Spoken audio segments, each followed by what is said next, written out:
tua graça é minha suficiência. Nada mais, nem dinheiro, nem fama, só a tua graça. Vamos nos ater a isso firmemente. Aparentemente, precisamos de meios de transporte, aluguel, vestimentas, moradia, saúde. Mas vamos reconhecer firmemente que a nossa única necessidade é a graça de Deus.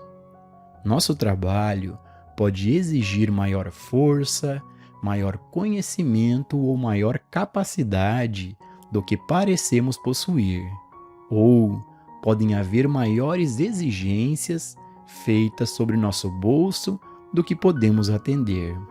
Em vez de aceitar essa aparente falta, lembremo-nos destas palavras: Ele cumpre o que é nomeado para mim. O Senhor aperfeiçoará o que me diz respeito. Ou alguma outra passagem bíblica de mesmo teor. Aos olhos humanos, pode ser que haja demandas físicas, mentais, morais ou financeiras maiores do que a nossa capacidade de cumpri-las. Mas, no momento em que nos voltamos para Deus, que está dentro de nós, reconhecendo que Ele cumpre o que é dado que façamos, que Ele aperfeiçoa o que concerne a nós, um peso cai de nossos ombros e o sentido de responsabilidade pessoal acaba.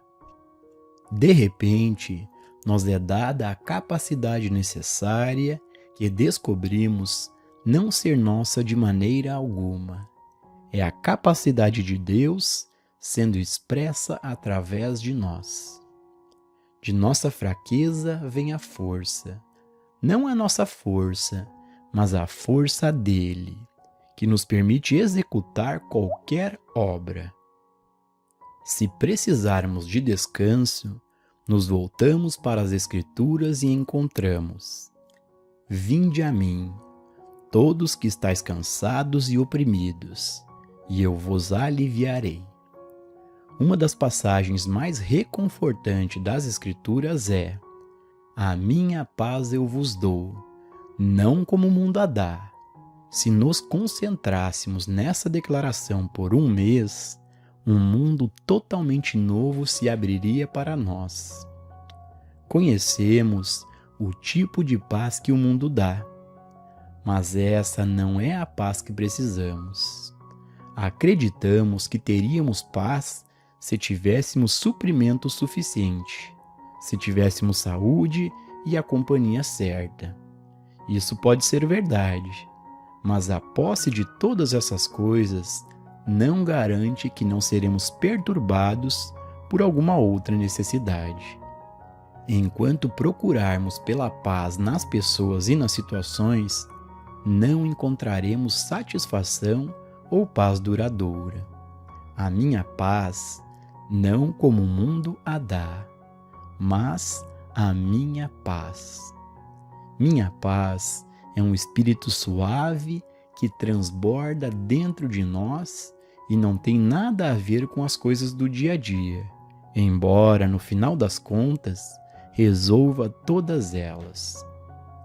A fé no infinito invisível aprofunda-se e aumenta à medida que aprendemos a confiar conscientemente no fato de que Ele cumprirá o que nos é dado fazer. O infinito invisível faz o que nos é dado fazer no mundo visível, cumprindo o que concerne a nós. A graça invisível nos basta em todas as coisas, enquanto a presença invisível vai à nossa frente, aplainando os lugares tortuosos. Aos poucos, quando repetidamente a tentação vem dizer: eu preciso, eu quero, eu não tenho bastante, eu sou insuficiente, lembremos que nossa suficiência está no infinito invisível. Essa prática aprofunda a consciência espiritual. Irmão Lawrence se referia a isso como praticar a presença de Deus. Os hebreus chamavam de manter a mente firme em Deus e reconhecê-lo em todos os caminhos. Jesus dizia habitar na palavra. É uma prática que basicamente nos leva à total confiança no invisível infinito, que, por sua vez, traz o visível para nossa consciência sempre que necessário. A vivência material acredita nas formas de bem do mundo, enquanto que a vivência espiritual usa tudo o que está no mundo, aprecia a forma, mas deposita sua confiança na substância da qual esse bem é feito, ou naquilo que o criou, ou seja, o invisível. Toda revelação espiritual mostra que a substância deste universo está em nós. Nossa consciência é a substância do nosso mundo. Portanto, nas palavras do Mestre, destrói este templo e em 3 dias eu o reconstruirei. Se algo no mundo defeito, no mundo exterior é destruído, em um curto período de tempo pode ser reconstruído, restabelecido.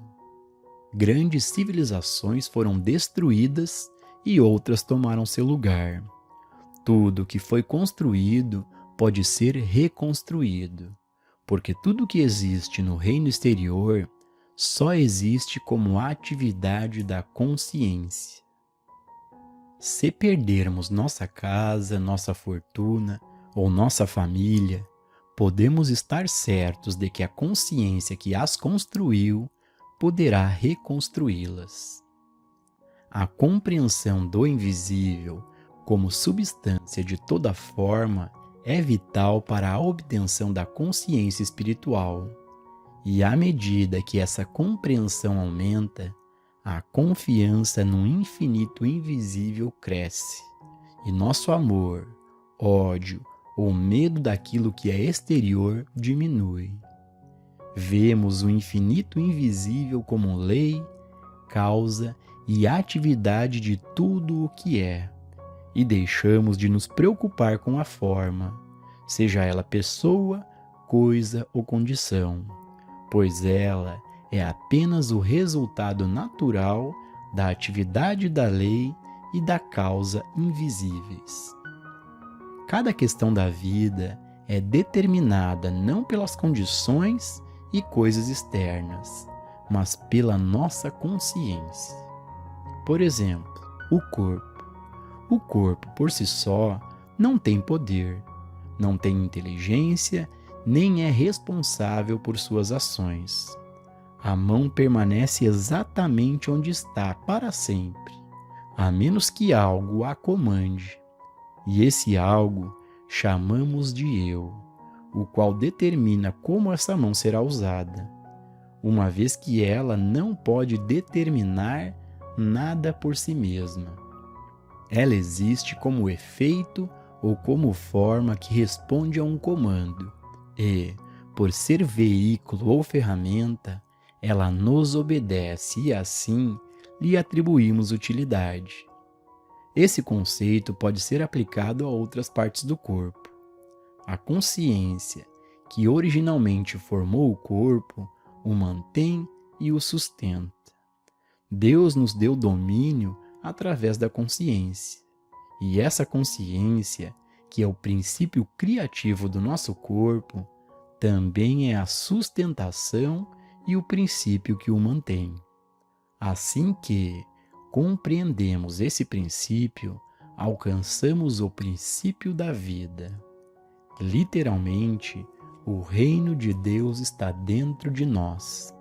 Literalmente, a lei da vida, a substância, a atividade, a direção inteligente da vida está dentro de nós. Se pudermos provar que 12 maçãs vezes 12 maçãs são 144 maçãs, podemos provar que 12 vezes 12 são 144, sejam maçãs ou pessoas. Se pudermos provar de uma única maneira que o reino de Deus está dentro de nós e que a vida, a atividade, a substância, a harmonia de nosso ser são determinadas por essa lei, não teremos dificuldades em aplicar esse princípio a cada fase de nossa vida, na saúde do corpo e em todos os relacionamentos. O segredo se encontra na palavra consciência. Uma vez que conhecimento intelectual de que Deus é tudo não tem nenhum valor, pois a verdade só tem valor à medida que a compreendemos. Assim, ela passa a ser consciência espiritual. Só quando temos consciência da presença e da atividade de Deus, isso faz sentido para nós. Deus é amor, Deus é vida, Deus é espírito, Deus é tudo. Isso é verdade tanto para os santos quanto para os pecadores, tanto para jovens ou velhos, judeus ou gentios, orientais ou ocidentais, negros, amarelos ou brancos. Não existem exceções para Deus, pois Ele não faz acepção de pessoas. Não há como Deus ser deixado de fora de seu próprio universo. Porém, nós podemos deixar a nós mesmos de fora desse universo. Que Deus é e que existe um Deus, não há nenhuma dúvida. Um Deus infinito em sua natureza, eterno, universal, impessoal, imparcial e onipresente. Mas como podemos nos servir do que é Deus?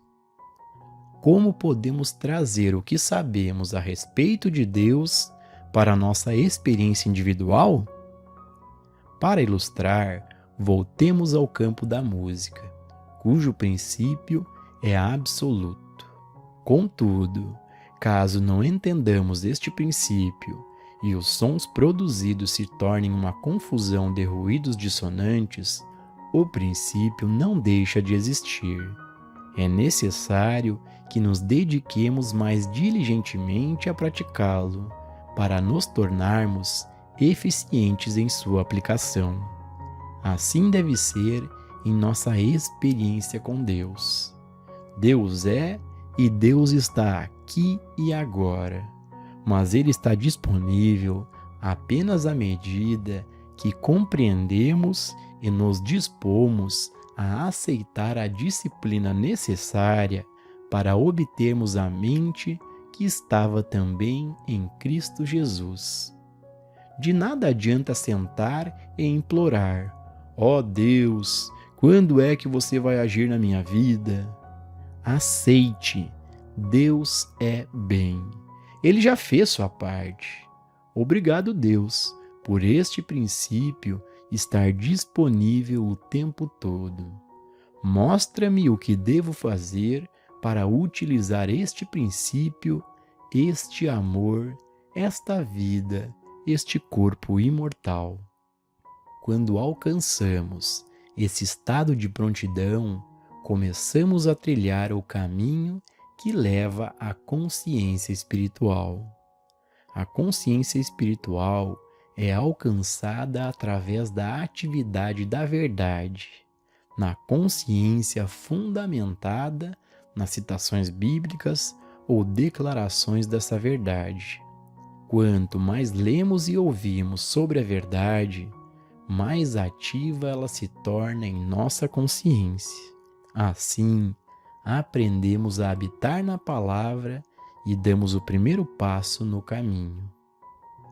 O segundo e mais importante passo é ser capaz de perceber nossa verdade interna, sendo receptivos e sensíveis à verdade que brota dentro de nós. Então, não pensamos, lemos ou ouvimos a verdade. Na realidade, nos conscientizamos da revelação da palavra de Deus em nós, porque o ouvido e o olho internos se desenvolvem assim que conhecemos e habitamos na letra da verdade. A letra da verdade é feita de declarações, citações e palavras, mas nenhuma por si só é poder. O único poder é o próprio Deus. É como se as cortinas das janelas estivessem fechadas e nós falássemos a tarde toda sobre a luz solar, o que é, o que faz e como podemos usá-la. Então, depois de várias horas, alguém ceticamente comentaria: mas ainda está escuro aqui. Depois de toda essa conversa sobre a luz, continua escuro aqui. Sim, ainda está escuro e escuro permanecerá até que abramos as cortinas. Assim também se pode falar sobre a verdade, ler sobre a verdade, estudar a verdade e nenhuma vez sequer sentir a luz. Nenhuma vez sequer sentir a presença e o poder de Deus, a menos que demos o passo final para a abertura da consciência à presença dele. Quando a verdade vem à nossa consciência, de dentro do nosso próprio ser, passamos do intelectual para o espiritual. Essa é a fase mais importante da atividade da verdade na consciência. O segundo passo, aquele que leva a um estado de consciência em que somos receptivos e sensíveis à pequena voz silenciosa dentro de nós, não pode ser dado, a menos que o primeiro já tenha sido dominado, isto é, a letra da verdade tenha sido conhecida. Todos os anos que uma pessoa passa lendo a respeito, ouvindo ou pensando sobre a verdade, frequentando cultos, palestras ou aulas, são importantes para atingir o ponto de onde a inspiração flui de seu próprio ser. Geralmente, essa inspiração só vem depois do total aprofundamento da letra da verdade. Jesus nos pediu que deixássemos suas palavras permanecer em nós. Nisto meu Pai é glorificado, que deis muito fruto. Viver nessa verdade, habitar na palavra, significa dar frutos abundantes, ou seja, viver uma vida harmoniosa e espiritual. Mas, se esquecemos de viver e de habitar na palavra e deixá-la habitar em nós, nos tornamos ramos cortados e murchos. Como podemos permanecer na palavra se não a conhecemos? Temos que conhecer e aprender o que é a letra da verdade. Permaneçamos em meditação até o momento em que possamos sentir a consciência espiritual interior, isto é, a compreensão. Aí saberemos que atingimos o espírito da verdade, que estamos conscientes da verdade, que é a palavra de Deus, e essa palavra é poder. Todo aquele que deseja ardentemente compreender a Deus, consegue, pois a graça de Deus garantirá essa compreensão. Pode-se conhecer toda a letra da verdade e mesmo assim ser um ramo que murcha. É preciso que permaneçamos na palavra e deixemos a palavra e o Espírito de Deus habitar em nós. A palavra habita em todos os homens, mas a maioria é tão inconsciente disso quanto do fato de que há sangue correndo em nossas veias. Deus está conosco. Sua presença preenche todos os espaços e seu Espírito habita em nós. Mas quantas pessoas realmente sentem essa presença? Falamos, lemos, oramos, teorizamos a respeito desse assunto, mas não o experimentamos. É preciso que tenhamos consciência e real percepção da presença. Todas as vezes que nos livramos do ódio, da inveja, dos ciúmes, da maldade, do egoísmo, da autoglorificação, do preconceito e da intolerância, abrimos espaço para o Espírito de Deus. Uma vez que Deus não pode habitar no meio disso tudo. Enquanto esses sentimentos estiverem presentes em nossa consciência, será necessário permanecer na verdade e deixá-la habitar em nós, até o momento em que o Cristo estiver tão vivo que tais pensamentos mortais não mais nos atingirão.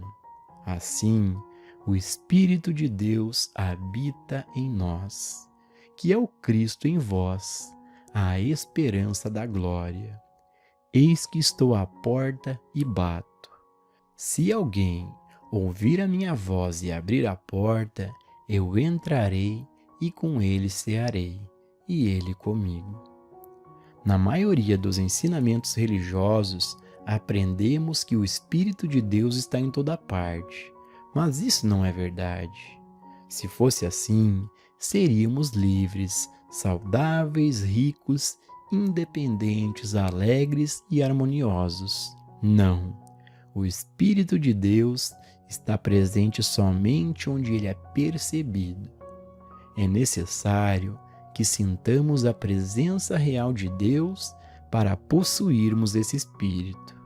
Não basta abrir a janela e dizer que a eletricidade está em toda parte. Ela está, mas não terá nenhuma utilidade se não estivermos conectados a ela. Assim é com o Espírito de Deus, que no sentido espiritual absoluto está em toda parte, mas só será eficaz em nossa experiência à medida que for percebido. O aprendiz da sabedoria espiritual não pode passar o seu dia satisfeito porque leu uma verdade de manhã ou porque ouvirá outra à noite. A atividade consciente da verdade deve estar presente o tempo todo.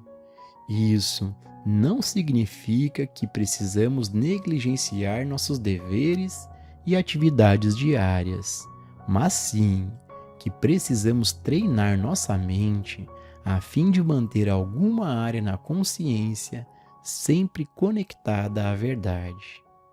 Quando olhamos para as formas da natureza, como árvores, flores e oceanos, ou mesmo as pessoas, encontramos um pouco de Deus em cada experiência e assim habitamos na palavra.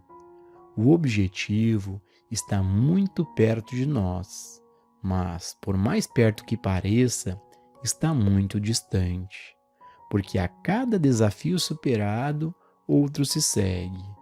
À medida que avançamos em nossa busca, podemos medir o nosso progresso desta forma. Vemos o horizonte diante de nós e temos a sensação de que há apenas uma curta distância a percorrer. Às vezes, poucas semanas ou meses são necessários para se alcançar esse horizonte e o mundo inteiro do Espírito se expandir diante de nós.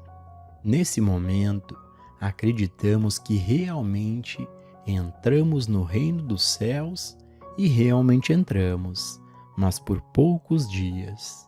De repente, nós nos acostumamos a essa luz e nos damos conta de que outro horizonte nos impele adiante. Outro avanço deve ser percorrido passo a passo e novamente seguimos em frente.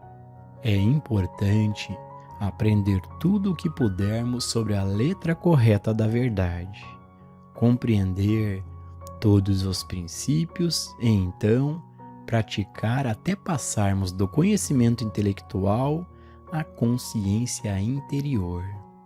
Construímos nossa fundação sobre princípios específicos, alguns encontrados nas escrituras cristãs, hebraicas ou orientais, outros não são encontrados em forma escrita.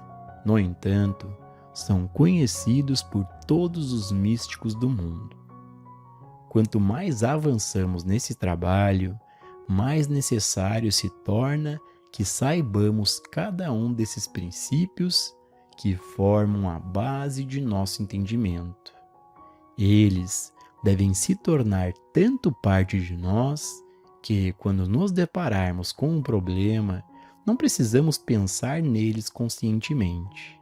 Por exemplo, depois de passar muitos anos estudando e praticando, os matemáticos podem resolver problemas sem precisar sequer papéis e lápis para os cálculos.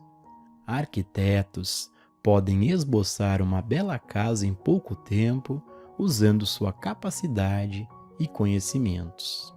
Advogados experientes tornam-se tão familiarizados com os estatutos e decisões judiciais que passam a conhecer a lei que se aplica a cada caso ou sabem onde encontrá-la quase imediatamente. Mas, se algum deles fosse questionado quanto ao seu conhecimento, provavelmente diriam: faz 20 anos que estudo tudo isso. Assim é conosco. Cada vez que somos chamados para ajudar, Deus coloca as palavras necessárias em nossa boca. Às vezes, não há palavra alguma, apenas um sorriso. Para uma pessoa com dificuldades financeiras, pode significar: filho, tu estás sempre comigo, e tudo que eu tenho é teu. Para alguém se sentindo só, eu nunca te deixarei, nem te desampararei. Para quem luta contra problemas físicos, tu és tudo. Para alguém que se sente culpado, nem eu te condeno. Vai e não peques mais. Se procurarmos entender a verdade por trás dessas questões, com o passar do tempo, teremos todas as respostas disponíveis para uso imediato. Depois de anos contemplando Deus e suas coisas, meditando e comungando com Ele, não precisamos mais nos preocupar com as coisas deste mundo. Quando surge uma questão, a resposta certa é imediatamente revelada, pois a atitude de escuta e de espera, desenvolvida através da meditação, cria um vácuo onde Deus rapidamente traz tudo o que seja necessário: sabedoria, poder ou graça. É necessária a compreensão dos princípios da vida espiritual, isto é, o conhecimento da letra correta da verdade. Esse é o alicerce fundamental para que possamos compreender por que e para onde estamos indo, e qual é nosso relacionamento com Deus e com o próximo. É necessário saber essas coisas para não nos apoiarmos numa fé cega, que, em um momento ou outro, poderá nos abandonar, e também para não entrarmos num estado de caos mental, confiando em uma coisa hoje e em outra amanhã, nunca chegando à compreensão do que realmente é. A vida espiritual não pode ser construída sem a compreensão de Deus, da natureza e do caráter de Deus, da natureza da lei de Deus e da natureza do ser de Deus. Leia e aplique à sua vida passagens bíblicas que incorporem princípios espirituais. Levante-os como uma bandeira na presença de toda e qualquer forma de discórdia, até que esses princípios se tornem automáticos. Isso é habitar no lugar secreto do Altíssimo, vivendo, se movendo e tendo seu ser continuamente na consciência de Deus. Não apenas por alguns minutos durante a leitura de um livro ou durante uma palestra. Apesar dos apelos deste mundo, Devemos parar em intervalos frequentes durante o dia e a noite para a prática da presença. Isso não precisa interferir em nossas atividades diárias, nem significa que devemos parar o que estamos fazendo. Cozinhando ou cortando grama, podemos manter nossa consciência aberta a Deus o tempo todo, lembrando que minha graça te basta. Na rua, nas lojas ou no nosso carro, lembremos sempre que o Espírito do Senhor Deus está sobre mim, e esse Espírito é paz e alegria para mim e para todos aqueles que veem a minha consciência. É importante nos lembrarmos conscientemente a qualquer hora do dia de que o objetivo da vida é atingir a mente que existia também em Cristo Jesus. O objetivo da vida espiritual é atingir a consciência de Deus, vivendo, nos movendo e mantendo nosso ser na eterna consciência da presença de Deus. É necessário entender claramente que toda sabedoria espiritual é composta de duas partes. Primeiro, conhecer a verdade e segundo, ter dentro de si mesma a mente que existia também em Cristo Jesus. Conheça cada um dos princípios específicos da verdade presentes neste livro e viva de acordo com eles. Escolha algum e carregue-o com você por uma semana ou um mês. Depois, escolha outro e viva com ele, usando-o como parâmetro para entender cada experiência sua. É possível mudarmos o rumo de nossa vida, não por ouvir ou ler a verdade, mas por torná-la parte ativa da consciência na experiência diária. Assim, ela se torna um hábito a cada momento do dia, e não apenas um pensamento casual. Deixemos esses princípios agirem na consciência pela manhã, ao meio-dia e à noite, até que, gradualmente, a real consciência nos transforme de ouvintes da palavra em praticantes da palavra. Assim, habitaremos na palavra e daremos frutos abundantes.